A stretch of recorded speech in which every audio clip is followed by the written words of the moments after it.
नमो भगवते वासुदेवाय। ॐ नमो भगवते वासुदेवाय। ॐ नमो भगवते वासुदेवाय। नारायणं नमस्कृत्य नरं चैव नरोत्तमं देवीं सरस्वतीं व्यासं ततो जयम् उदीरयेत्। शृण्वतां स्वकथा कृष्ण पुण्यश्रवणकीर्तना यद्यन्तस्थो य भद्राणि विधुनोति सुयत्स्यताम्। नष्टप्रायेषु भद्रेषु नित्यं भागवत सेवया भगवत्युत्तमश्लोके भक्तिर्भवति नैष्ठिकी। ॐ अज्ञानतिमिरान्धस्य ज्ञानाञ्जनशलाकया चक्षुन्मीलितं येन तस्मै श्रीगुरुवे नमः। मूकं करोति वाचालं पङ्गुं लङ्घयते गिरिं यत्कृपातमहं वन्दे परमानन्दमाधवं। वाञ्छाकल्पतरुभ्यश्च कृपा सिन्धुभ्य एव च पतितानां पावनेभ्यो वैष्णवेभ्यो नमो नमः।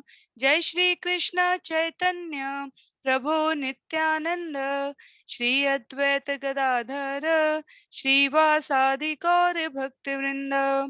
हरे कृष्ण कृष्ण कृष्ण हरे हरे, हरे राम राम राम हरे हरे। हरे कृष्ण कृष्ण कृष्ण हरे हरे, हरे राम राम राम हरे हरे। हरे कृष्ण कृष्ण कृष्ण हरे हरे, हरे राम राम राम हरे हरे। हरे कृष्णा। आप सभी को दंडवत प्रणाम।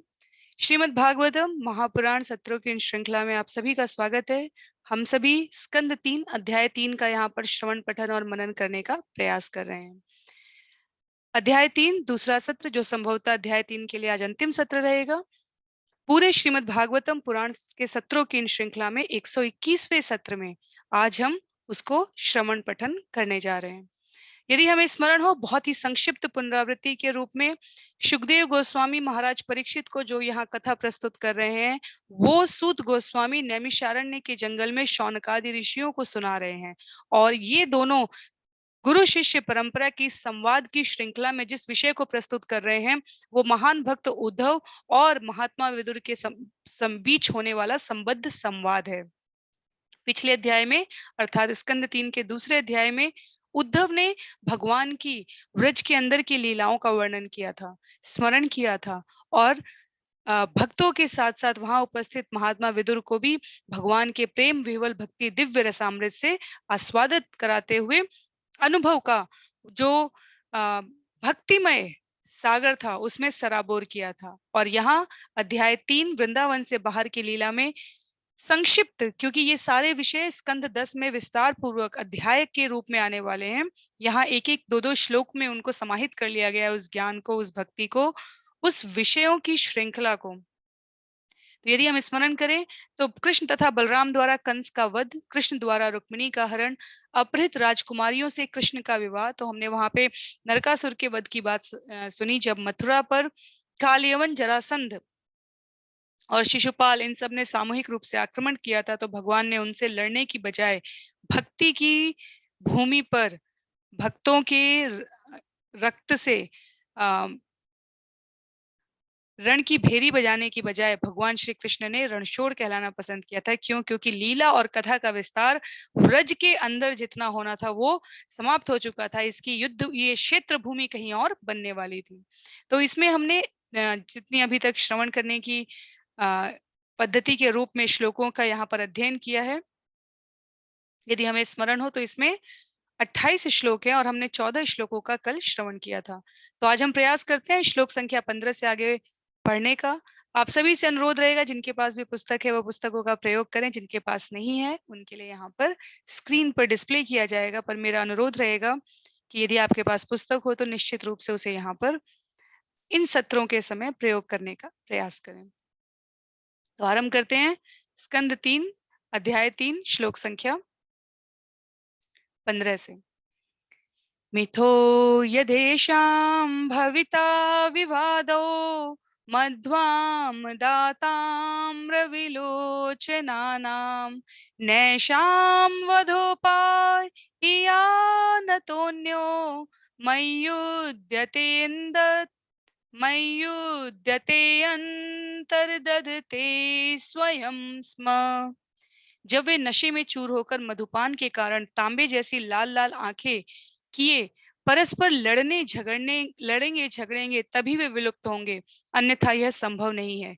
मेरे अंतर ध्यान होने पर यह घटना घटेगी। ये प्रसंग है यदुओं के आपस में लड़ना झगड़ना। महान भक्त विदुर महान भक्त उद्धव यहाँ पर महात्मा विदुर को ये संवाद इसलिए प्रस्तुत कर रहे हैं, क्योंकि भगवान जब धरती पर मनुष्य रूप में अवतार लेते हैं तो उनके साथ साथ उनके पार्षद भी देवता, भिन्न लोकों के उच्चतर लोगों के जो जीव होते हैं वो भी किसी न किसी रूप में अवतरित होते हैं। कई बार तो एक पार्षद एक से ज्यादा रूप में अवतरित होते हैं, जैसे नारद मुनि चैतन्य लीला में एक से ज्यादा रूपों में उपस्थित हैं, कृष्ण लीला में भी उपस्थित है। तो ये पार्षदों की भी अपनी जो उनकी स्वतंत्रता की शक्ति है, जिसमें वो जितना ज्यादा से ज्यादा रसपान करना चाहते हैं उतने रूपों में स्वयं को विभक्त कर लेते हैं। पर भगवान का कहना था कि धरती पर जो अथाह भार इकट्ठा हो चुका था, जिसे उन्होंने कुरुक्षेत्र में 18 अक्षौहिणी सेना के माध्यम से समाप्त किया था, वो उनके जाने के बाद अभी भी बहुत ज्यादा कम इसलिए नहीं होने वाला था क्योंकि अकेले यदुवंश इतना शक्तिशाली, प्रभावशाली और गर्वोन्मत्त प्रतीकात्मक रूप से दिख रहा था कि यदि भगवान ने कहा कि मुझसे उत्पन्न यदुवंश की विशाल शक्ति शेष रह गई तो धरती पर वो असह्य भोज के रूप में हो जाएगी। क्यों? क्योंकि कलयुग आने वाला है, भगवान को ये ज्ञात है। उनके अंतर ध्यान होने के पश्चात जब जिस प्रकार का धर्म, जिस प्रकार का संसर्ग, जिस प्रकार की गुणों की वृत्ति के साथ हमारा संग रहेगा, वैसे ही हमारी वृत्ति होती जाएगी, वैसा ही हमारा व्यवहार होता जाएगा। तो भगवान और उनके संगी वैसे तो भगवान की इच्छा से प्रकट और अप्रकट होंगे, इसलिए प्रकृति के नियमों द्वारा उनकी स्वाभाविक मृत्यु की कोई संभावना नहीं है।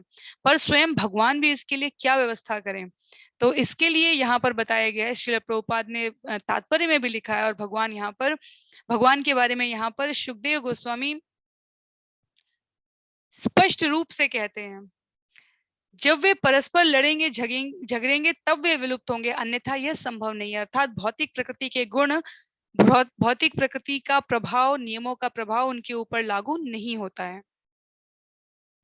इसलिए भगवान कभी भी, जैसे भौतिक जगत में अगर जीव कुछ भी इच्छा करेगा तो भगवान क्या करते हैं, भगवान वो किसी न किसी देवता, प्रकृति के गुणों में रक्त किसी विशेष प्राणी से ही मांगे, चाहे शंकर जी से, दुर्गा जी से, गणेश जी से, सूर्य देव से, तो उनके अधिकार क्षेत्र में रहता है और वे उसकी पूर्ति कर देते हैं। लेकिन भगवान क्या करते हैं, भगवान के लिए श्रील प्रभुपाद लिखते हैं, भगवान के भक्त कभी भी स्वतंत्र व्यक्तित्व पर बल नहीं देते, उल्टे वे अपनी व्यक्तिता का उपयोग भगवान की इच्छाओं को पूरा करने में करते हैं। भगवान के साथ भक्तों का यह सहयोग भगवान के लीलाओं को पूर्णता प्रदान करता है। तो चाहे अर्जुन का अपने परिवार के प्रति मोहित होना हो और चाहे यदुवंश का आपस में ही लड़ना झगड़ना हो, वास्तव में ये भगवान की इच्छा से होने वाली क्रियाओं की, जो वो भक्तों के माध्यम से कराना चाहते थे, उसकी संस्तुति के रूप में हो रहा था। लेकिन कथात्मक रूप में हम ये समझ सकते हैं कि यदुवंश को भगवान अपने जाने के बाद बहुत समय तक धरती पर नहीं रखना चाहते थे, इससे धरती का बोझ बहुत बढ़ने वाला था, क्योंकि अथाह बल का आगार बन चुका था यदुवंश। जहाँ भगवान स्वयं अपने रूप में विभक्त होकर प्रस्तुत होंगे, वहां ये कोई अतिशयोक्ति नहीं है। तो इसलिए भगवान ने क्या किया, श्लोक संख्या 16 में वो स्वाभाविक मृत्यु को नहीं प्राप्त हो सकते, कोई ना कोई छद्म इसके लिए माध्यम बनेगी। एवं संजित्य भगवान स्वराज्ये स्थाप्य धर्मजं नंदयामास सुहृद साधूनां वर्त्म दर्शयन्। इस तरह अपने आप सोचते हुए भगवान कृष्ण ने पुण्य के मार्ग में प्रशासन का आदर्श प्रदर्शित करने के लिए संसार के परम नियंता के पद पर महाराज युधिष्ठिर को स्थापित किया। पुण्य के मार्ग में प्रशासन का आदर्श प्रदर्शित करने के लिए यदि राजा को, शासक को संचित कर्मों के शुभ फल प्राप्त करने हो तो उसका जीवन कैसा होना चाहिए, ये स्थापित करने के लिए परम नियंता के पद पर किसको स्थापित किया भगवान ने? महाराज युधिष्ठिर को। तो ये कुरुक्षेत्र के बाद की घटना का वर्णन है कि उन्होंने महाराज युधिष्ठिर को स्थापित किया है। ये सब वृंदावन से भगवान बाहर भगवान की होने वाली लीलाएं हैं। उत्तरायां धृतपुरो वंश साध्वभिमन्युना सवे द्रोणस्थ संप्लुष्ट पुनर्भगवता धृत। महान वीर अभिमन्यु द्वारा अपनी पत्नी उत्तरा के गर्भ में स्थापित पुरु के वंशज का भ्रूण द्रोण के पुत्र के अस्त्र द्वारा भस्म कर दिया गया था, किंतु बाद में भगवान ने उसकी पुनः रक्षा की।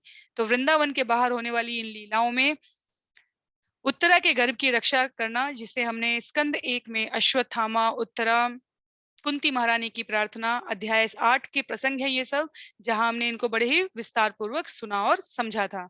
तो पुरु के वंशज को उत्तरा के गर्भ में स्थापित करने वाले अर्जुन के पुत्र अभिमन्यु,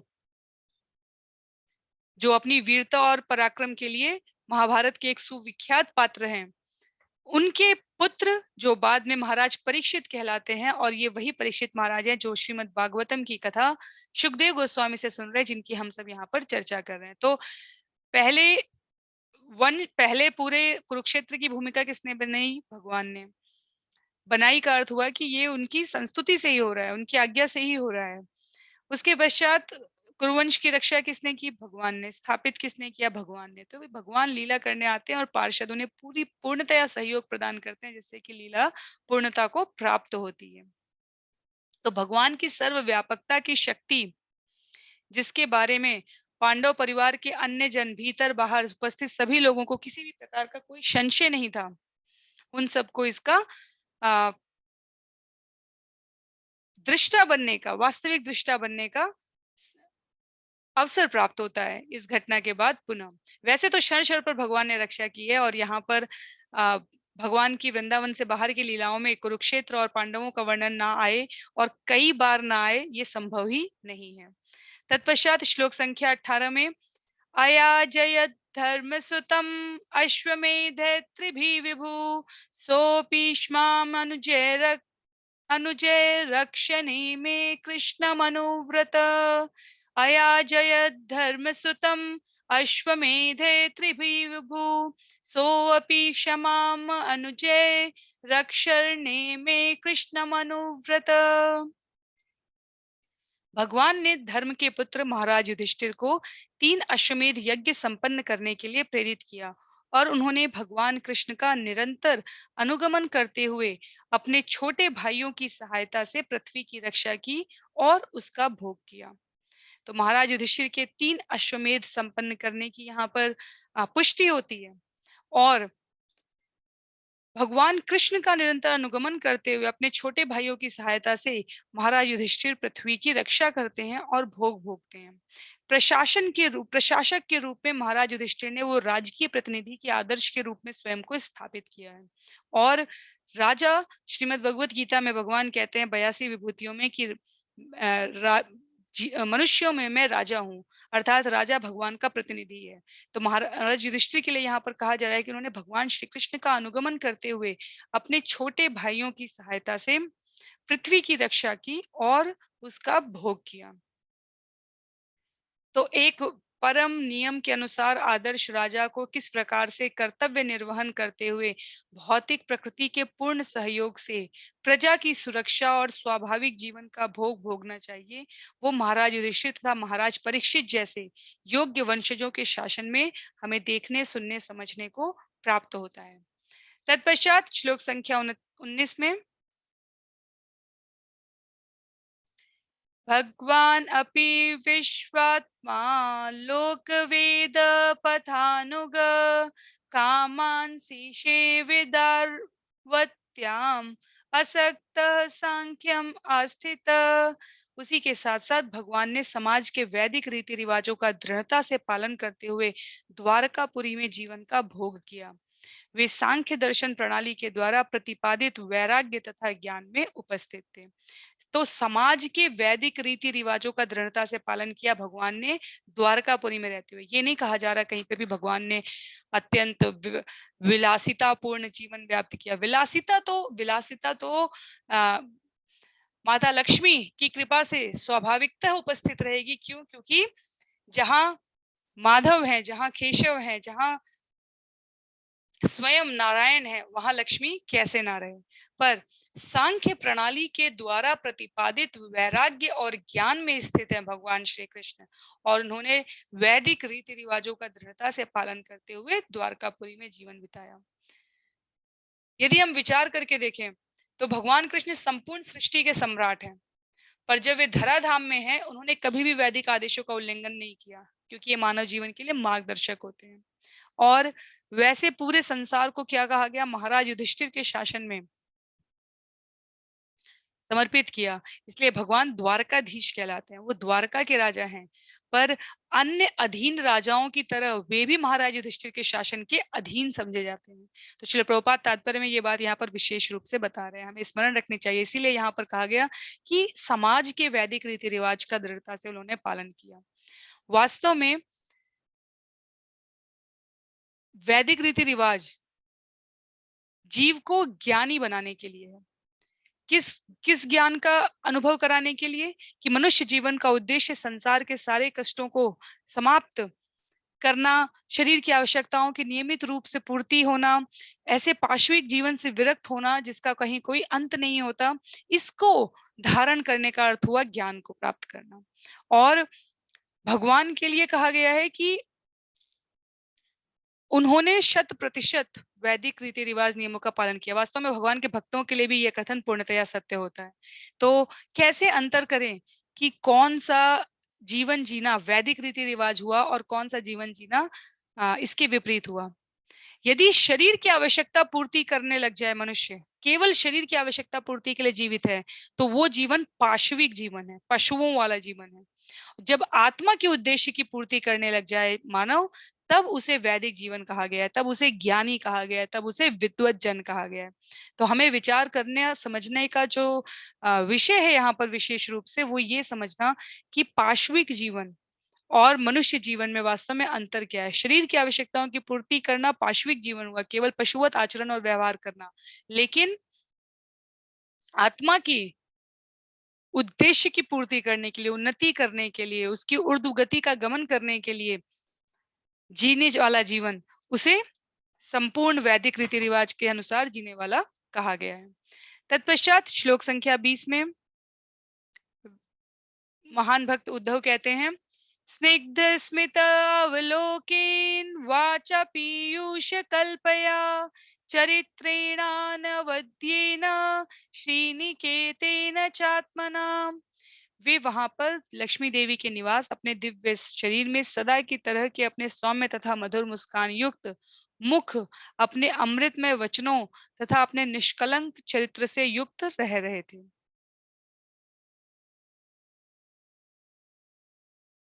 ये भगवान की सुंदर विशेषताओं में सांख्य दर्शन के बारे में और स्पष्टीकरण करते हुए कि सांख्य दर्शन के सत्यों के में स्थित कौन है? वो स्वयं भगवान है, स्वयं भगवान, और लक्ष्मी देवी के निवास भी हैं। तो ये दोनों बातें एक दूसरे की विरोधी नहीं है, अपितु ये दोनों एक दूसरे के साथ युग्म रूप में आने वाली हैं। जो केवल लौकिक दृष्टि से देखेंगे, उन्हें अंतरंगा शक्ति, बहिरंगा शक्ति, इन सब में कोई अंतर नहीं लगेगा।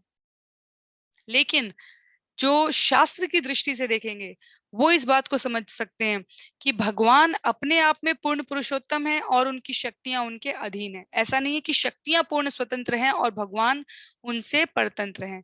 इसलिए जब भगवान द्वारकाधीश बनकर निवास कर रहे हैं, तो लक्ष्मी वहां स्वतः हैं।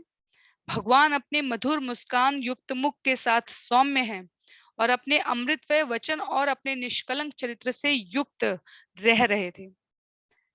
इसमें कई बार लोग कह सकते हैं कि वो तो माखन चोर थे, उनके नाम पर तो रणछोड़ लिखा है, माखन चोर लिखा है, तो वो इतने दिव्य कैसे हुए? तो वो दिव्यता भक्ति तत्व में स्पष्ट की जाती है समय समय पर कि माखन चोर का अर्थ है कि भगवान हमारे समस्त प्रकार के दुर्गुणों को हर लेते हैं, जो कि कथित रूप से हमें ऐसा लगता है जिनके द्वारा हम समाज में अपनी एक भ्रमित कर देने वाली छवि बनाकर रखते हैं, भगवान ऐसे दुर्गुणों का हरण कर लेते हैं। और रणछोड़ इसलिए कहा गया है क्योंकि भगवान ने जीवन में इस बात की सुनिश्चितता की है कि किस प्रकार के युद्ध में और किस प्रकार की स्थितियों में ही हमें प्रत्युत्तर के लिए स्वयं को प्रस्तुत करना है, अन्य अवसरों पर हमें किस प्रकार का व्यवहार करना है। तो इसलिए ये सब विशेष रूप से यहाँ पर बताया गया है। तत्पश्चात श्लोक संख्या 21 में इमं लोकम अमुम चैव रमयन् सुतराम यदुन् रेमे क्षण दया दत्त क्षण स्त्री क्षण सौहृद। भगवान ने इस लोक में तथा अन्य लोकों में, उच्च लोकों में विशेष रूप से यदुवंश की संगति में अपनी लीलाओं का आनंद लिया। रात्रि में विश्राम के समय उन्होंने अपनी पत्नियों के साथ दाम्पत्य प्रेम की मैत्री का आनंद लिया। तो भगवान अपने शुद्ध भक्तों के साथ अलग अलग वेश में, परिवेश में, देश में लीला का आनंद लेते हैं और इसलिए इसे यहाँ विशेष रूप से उद्धृत किया गया है। तत्पश्चात तो ये छोटे-छोटे श्लोक हैं, इनमें कथाएँ हमें पता है कि क्या है, बहुत बार से पता है और तत्व के रूप में जो आवश्यक बिंदु है वो बीच-बीच में प्रस्तुत किए जाएँगे, जहाँ-जहाँ श्रील प्रभुपाद ने सुंदर तात्पर्यों के द्वारा उन्हें व्यक्त किया है। तस्यैवं रममाणस्य संवत्सरगणान् बहून् गृहमेधेषु योगेषु विरागः समजायत। इस तरह भगवान अनेकानेक वर्षों तक गृहस्थ जीवन में लगे रहे, किंतु अंत में नश्वर यौन जीवन से उनकी विरक्ति पूर्णतया प्रकट हुई। तो भगवान अनेकानेक वर्षों तक गृहस्थ जीवन में लगे रहे हैं, अर्थात कुरुक्षेत्र हो चुका है, भगवान द्वारकाधीश बन चुके हैं, महाराज युधिष्ठिर का शासन चल रहा है, उनके अंतर्गत द्वारका के राज्य के द्वारकाधीश कहला रहे हैं भगवान और वो वहां उपस्थित हैं और नश्वर यौन जीवन से उनकी विरक्ति पूर्णतया प्रकट हो गई। वास्तव में पूर्णतया प्रकट होने का अर्थ है, यहाँ पर श्री प्रभुपाद ने विश्वनाथ चक्रवर्ती ठाकुर आचार्य को उद्धृत करते हुए कहा है कि उन्होंने अपने सारे कार्यों में जब तक धरती पर रहे हैं भगवान, एक विशिष्ट प्रकार की विरक्ति दिखाई है। जैसे लोकोक्ति में कहा जाता है कि कृष्ण के मुस्कान में कभी थकान नहीं आई, चाहे वो कुरुक्षेत्र के युद्ध स्थल में अर्जुन के साथ हो, जरासंध के साथ हो, दुर्योधन के साथ हो, भीष्म के साथ हो, कर्ण के साथ हो, भगवान कंस के साथ भी मुस्कुराते हुए ही उसे मारते। यदि हम चित्र में देख भी सके तो भगवान बहुत अधिक कोई क्रोधावेश में नहीं लग रहे हैं। तो विश्वनाथ चक्रवर्ती ठाकुर इस प्रसंग को विशेष रूप से उद्धृत करते हुए कहते हैं कि अंत में नश्वर यौन जीवन से उनकी विरक्ति पूर्णतया प्रकट हुई। कहने का अर्थ है मनुष्य रूप में उन्होंने इस सिद्धांत को स्थापित किया कि मनुष्य को स्वभावतः विरक्ति क्रमशः धीरे-धीरे अपने जीवन में बढ़ानी चाहिए। संपूर्ण जीवन भर गृहस्थ जीवन में आसक्त नहीं रहना चाहिए। भगवान द्वारा गृहस्थ से विरक्ति ये नहीं सूचित करती कि उन्होंने अपने नित्य संगियों, दिव्य गोप गोपियों से विरक्ति ले ली थी, लेकिन प्रकृति के 3 गुणों के प्रति अपनी तथाकथित प्रतीकात्मक आसक्ति को वो समाप्त करना चाहते थे। तो अंतर क्या है भगवान के विरक्त होने और हमारे विरक्त होने में? भगवान के लिए पूरा जगत ही एक प्रकार से यदि वो त्याज्य भी दें तो उनके लिए कोई अतिरिक्त बात नहीं है और हमारे लिए वही सब कुछ होता है। जीव जितने भी प्रकार के पाप करता है, पाशविक जीवन शरीर की रक्षा करने के लिए यदि करता है तो वो निश्चित रूप से उन्हीं 4 दुर्गुणों में अपने आप को फँसा के रखता है जो कि अशोभनीय है। इसलिए हमें स्मरण रखना है कि भगवान अपने मनुष्य रूप में आकर समस्त कार्यों द्वारा वो आचरण स्थापित करते हैं जिसका हमें सभी प्रकार से पालन करने का प्रयास करना है। तत्पश्चात श्लोक संख्या 23 में दैवाधीनेषु कामेषु दैवाधीन स्वयं पुमान् को विश्रम्भेत योगेन योगेश्वरम् अनुव्रत। प्रत्येक जीव एक अलौकिक शक्ति द्वारा नियंत्रित होता है और इस तरह उसका इंद्रिय भोग भी उसी अलौकिक शक्ति के नियंत्रण में रहता है। इसीलिए कृष्ण के दिव्य इंद्रिय कार्यकलापों में वही अपनी श्रद्धा टिका सकता है जो भक्तिमय सेवा करके भगवान का भक्त बन चुका है। तो यहाँ पर ये कोई बहुत साधारण बात नहीं है। हम कह देते हैं मुखारविंद से, तेरा तुझको अर्पण क्या लागे मेरा, पर जब वास्तव में बात मेरे और तेरे की आती है, हम अपने व्यक्तिगत अनुभव से, हमें उस तेरे मेरे से बाहर निकलने के लिए अतिरिक्त प्रयास की आवश्यकता होती है, भगवान के स्मरण की आवश्यकता होती है, दिव्य शक्तियों की सकारात्मक ऊर्जा के प्रवाह की आवश्यकता होती है। और इसलिए यहाँ पर कहा गया है कि कृष्ण के दिव्य इंद्रिय क्रियाकलाप में वही अपनी श्रद्धा टिका सकता है जो भक्ति में सेवा करके भगवान का भक्त बन चुका है। अन्यथा अलौकिक शक्ति द्वारा लोग नियंत्रित होते रहेंगे, जो अलौकिक शक्ति केवल इंद्रिय भोग में हमारी रुचि को और अधिक बढ़ाती है। जबकि भगवान के दृश्य में यदि हम देखें तो कृष्ण के दिव्य इंद्रिय कार्यकलाप में वही अपनी श्रद्धा टिका पाए हैं जो भक्तिमय सेवा करके भगवान के पात्र बन चुके हैं। अन्यथा सबके लिए यह संभव नहीं है। तो हमें अपनी पात्रता, अपनी योग्यता समय समय पर इसीलिए इस प्रकार से मापनी चाहिए, समझनी चाहिए। श्लोक संख्या 24 में, पुर्यां कदाचित् क्रीणद्भिः यदुभोज कुमारके कोपिता मनुष्य शेपुर भगवन्मत कोविदा। एक बार यदुवंशी तथा भोजवंशी राजकुमारों की क्रीड़ाओं से महामुनि गण क्रुद्ध हो गए, तो उन्होंने भगवान की इच्छा अनुसार उन राजकुमारों को श्राप दे डाला। तो ये बात किसकी हो रही है? द्वारका की। यदुवंशी और भोजवंशी आपस में क्रीड़ा करते समय वास्तव में भगवान के ये जो संगी हैं, ये सामान्य जीव नहीं है, इनसे हम सभी सहमत हैं। और किसी ऋषि मुनि का भी, भगवान के शुद्ध भक्त जो हैं, कोई भी ऋषि मुनि, उनका भगवान के वंश में उत्पन्न राजकुमारों की किसी भी क्रीड़ा पे क्रुद्ध होने का भी कोई भाव नहीं है। तो फिर लीला कैसे घटित हो? इसके लिए श्रील प्रभुपाद ने तात्पर्य में लिखा है, मुनियों द्वारा राजकुमारों का शापित होना क्रोध प्रदर्शन के लिए भगवान की एक दिव्य लीला थी। यदि हम कथा का स्मरण करें तो जब अर्जुन लौट कर आते हैं और कहते हैं मैं वही कृष्ण हूँ, मैं वही कृष्ण का मित्र अर्जुन हूँ, ये मेरे वही बाण हैं, वो बाण जो एक समय भीष्म पितामह के शरीर को छलनी करने के लिए पर्याप्त थे, आज साधारण जो प्रजा है उनकी रक्षा करने में भी स्वयं को असमर्थ पा रहे हैं। अर्थात शक्ति अर्जुन में या अर्जुन के बाड़ों में नहीं थी, शक्ति उसकी शरणागति में थी, भगवान के प्रति उसकी जो संपूर्ण एक निष्ठ आस्था थी उसमें थी। और इसलिए यहाँ पर श्रील प्रभुपाद ने कहा है कि मनुष्य को बड़ी सावधानी बरतनी चाहिए कि वह भगवत भक्त के चरणों पर कोई भी अपराध ना करे, कोई भी अपराध ना करे, अन्यथा उसका दंड, उसका परिणाम कभी भी उस प्राणी के लिए अनुकूल नहीं होता।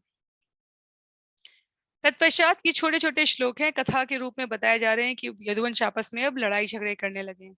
ततः कतिपय मासे वृष्णिभोजन्धकादय ययु प्रभासम संहिष्टा रथैर्देव विमोहिता।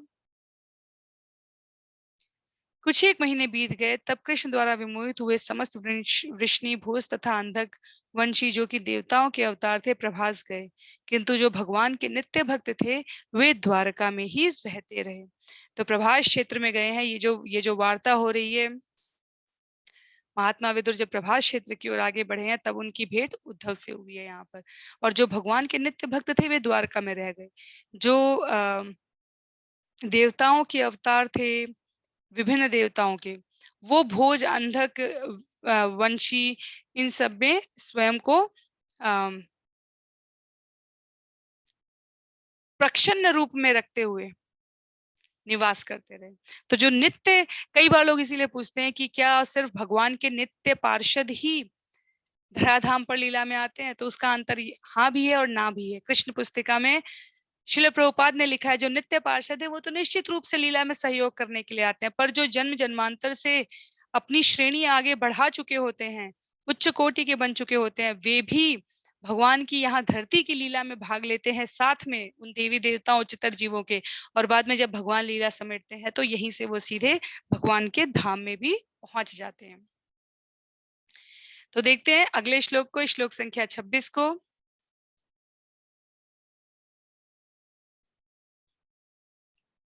तत्र स्नात्वा पितॄन् देवान् ऋषिंश्चैव तदम्भसा तर्पयित्वा विप्रेभ्यो गावो बहुगुणा ददु।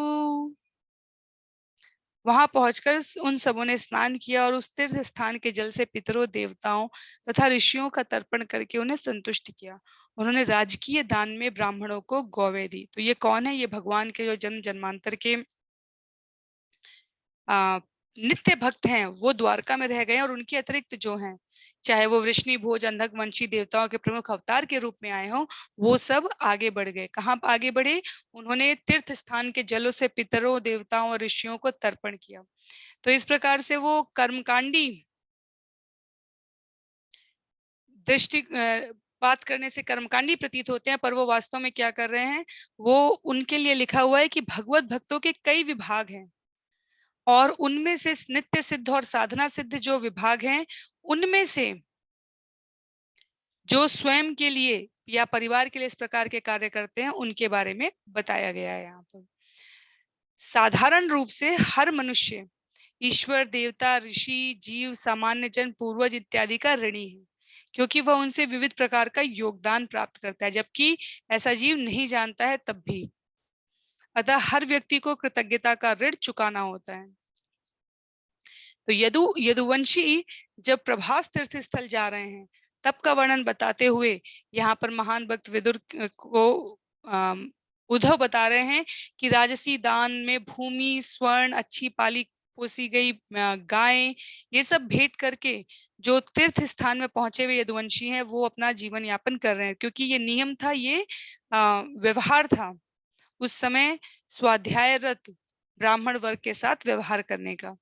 तत्पश्चात श्लोक संख्या 27 में हिरण्यम रजतम शय्याम वासांश जिनकंबलान यानम रथा निभान कन्या धराम वृत्ति करीमपि। ब्राह्मणों को दान में न केवल सुपोषित गौवें दी गई, अपितु उन्हें सोना, चांदी, बिस्तर, वस्त्र, पशु चर्म के आसन, कंबल, घोड़े, हाथी, कन्याएं तथा आजीविका के लिए पर्याप्त भूमि भी दी गई है। तो प्रभास तीर्थ में आए हुए यदुवंशी इस प्रकार की समस्त क्रियाओं का संपादन कर रहे हैं, जहां वो ब्राह्मणों को विभिन्न प्रकार के द्रव्य, विभिन्न प्रकार की वस्तुएं अर्पित कर रहे हैं। और देखा जाए तो जो वर्णाश्रम व्यवस्था है ब्राह्मण, क्षत्रिय, वैश्य, शूद्र की, जो गुण, कर्म और स्वभाव पर आधारित है, उसमें इस प्रकार का व्यवहार ही प्रस्तुत किया गया है। इतना मानदंड स्थापित ना किया जाए तो एक प्रकार से वो स्वयं को प्राप्त संसाधनों का दुरुपयोग है, क्योंकि श्रील प्रभुपाद ने चैतन्य महाप्रभु के उन तथ्यों को हमेशा हमेशा अपने व्याख्यान में प्रस्तुत किया, जहां कहा गया है कि जितना हम कमाते हैं वो सब हमारे भोग के लिए नहीं होता, चाहे वो शरीर रूप से हो, चाहे वो द्रव्य रूप से हो, चाहे वो समाज में प्रतिष्ठा के रूप में हो। उसमें माता पिता का, पूर्वजों का, सगे संबंधियों का, मित्रों का और वैकुंठ गमनवासी जो परिवार के अन्य पीढ़ियां हैं, उनका भी उतना ही योगदान होता है। तत्पश्चात इस अध्याय का अंतिम श्लोक, श्लोक संख्या 28, अन्नम चोरुरसम तेभ्यो दत्वा भगवत अर्पणम गोवी प्रार्था सवशूरा प्रणेमुर्भुवि मूर्धभी। तत्पश्चात उन्होंने सर्वप्रथम भगवान को अर्पित किया गया अत्यंत स्वादिष्ट भोजन उन ब्राह्मणों को भेंट किया और तब अपने सिरों से भूमि का स्पर्श करते हुए उन्हें सादर नमस्कार किया। वे गौवों तथा ब्राह्मणों की रक्षा करते हुए भली भांति रहने लगे। कौन रहने लगे?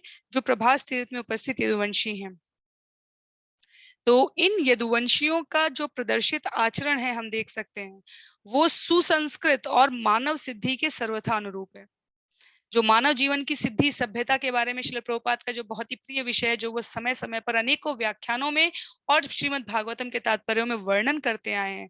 कहते हैं, ब्राह्मण संस्कृति को बनाए रखना, भगवत भक्त बनना और गायों की रक्षा करना, ये तीन सिद्धांत मानव जीवन की सिद्धि सभ्यता के अंतर्गत आते हैं। इसके बिना कोई मनुष्य अपने जीवन को पूर्ण नहीं बना सकता, क्योंकि पूर्ण आध्यात्मिकता का अर्थ होता है न जन्म, न मृत्यु, न रोग, न वृद्धावस्था। और मानव जीवन का परम उद्देश्य भी यही सर्वोच्च सिद्धि होनी चाहिए। इस उद्देश्य के बिना तथाकथित सुख सुविधाओं में कोई कितनी ही उन्नति क्यों ना कर ले, श्रील प्रभुपाद लिखते हैं, उससे मनुष्य जीवन की पराजय होती है। क्यों होती है? क्योंकि किसी भी प्रकार की व्यवस्था सारहीन है, कपोल कल्पित है, मन गढ़ंत है, यदि उसके केंद्र में भगवान स्थापित नहीं है, चाहे जिस रूप में, चाहे जिस नाम से, चाहे जिस स्वरूप से। तो इस प्रकार से ये अंतिम कुछ श्लोक यदुवंशियों के हैं, क्योंकि यदुवंशी को संहार करने में भगवान का अपना, जो हम कह सकते हैं, भावनात्मक स्तर है, लेकिन भगवान ने कभी भी इसके बारे में पक्षपात नहीं किया। भगवान ने कभी नहीं कहा कि जैसी मेरी मर्जी है मैं वैसा करूंगा। उन्होंने देश काल परिस्थिति के अनुसार विषय की गंभीरता को समझते हुए ये पूरा वर्णन प्रस्तुत किया है। तत्पश्चात अगले सत्र में हम सभी अध्याय 4 विदुर का मैत्रेय के साथ जो संवाद होगा, विदुर मैत्रेय के पास जाएंगे। उद्धव से यहाँ पर मिले हैं और उद्धव ने इस प्रकार वृंदावन के भीतर और बाहर की लीलाएं की है। क्योंकि ये पूरा जो अध्यायों का संकलन है, ये हम इस रूप में, इस कथा के रूप में पढ़ रहे हैं, जो प्रश्न शौनक ऋषि ने सूत गोस्वामी जी से किया कि विदुर महाराज निकले, महात्मा विदुर जब राजमहल से, वहां से लेकर वापस राजमहल में आने के बीच में क्या क्या घटनाक्रम हुए। और क्योंकि विदुर भक्त हैं, तो विदुर की सारी घटनाएं भगवान के लीला से, वर्णन से, पराक्रम से, पौरुष से, यश से आप्लावित ही रहेंगी। तो इसलिए हमें पूरे यदुवंश का, भगवान के पराक्रम का सब कुछ यहाँ पर विषय रूप में सुनने का अवसर प्राप्त हुआ है। तो अगले सत्र में अध्याय 4, स्कंद 3 अध्याय 4 विदुर का मैत्रेय के पास जाना, इसे हम श्रवण और पठन करने का प्रयास करेंगे। आज के लिए सत्र को यहीं पर समाप्त करते हैं। श्रील प्रभुपाद की जय, श्रील गुरुदेव की जय, अनंत कोटि वैष्णव वृंद की जय।